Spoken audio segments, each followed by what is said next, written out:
ఇద్దరో ముగ్గురు డిగ్రీ చేసినట్టున్నారా. ఇక ఆ తర్వాత ఏదో చిన్న చిన్న జాబులు చేసుకుంటా పెళ్ళిళ్ళు చేసుకుంటారు.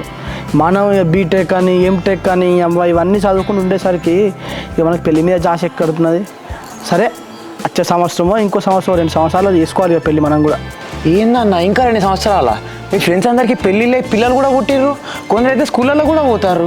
నువ్వేందన్నా ఇంకా 2 సంవత్సరాలు అంటున్నావు? మళ్ళీ అట్లనే అంటాను ఏంద్రా తమ్ముడు. రామాయణం అంతా ఈయని రామునికి సీత ఏమైతుంది అని అడిగినట్టున్నది అని కథ. ఇక్కడ గుర్తుంచుకోవాలి తమ్ముడు, కళ్యాణం వచ్చినా కక్క వచ్చినా ఆగది. మనకు కూడా టైం వస్తుంది, అప్పుడు ఎవరు ఆపినా ఆగదురా. పెద్దోడా మరీ 2 సంవత్సరాలంటే దూరం అవుతుంది. నువ్వు కూడా ఈ దీపావళి వరకు చేసుకో. ఏందే అమ్మా నువ్వు తమ్ముడు నా పెళ్లి మీద పడ్డరు. దీపావళి అంటే ఇంకా 2 నెలలే ఉన్నది కాదే. ఈ 2 నెలల్లో నాకు ఏడా అమ్మాయి దొరుకుతుంది, ఎప్పుడు పెళ్ళి అవుతుంది? అన్న నువ్వు ఓకే అన్న, అమ్మ వాళ్ళు ఒక మంచి సంబంధం చూసి పెడతారు నీకు. అన్న ఏం చెప్పాలా అన్న, ఇంకో పైన ఉన్న ఎంటికలు పోతానే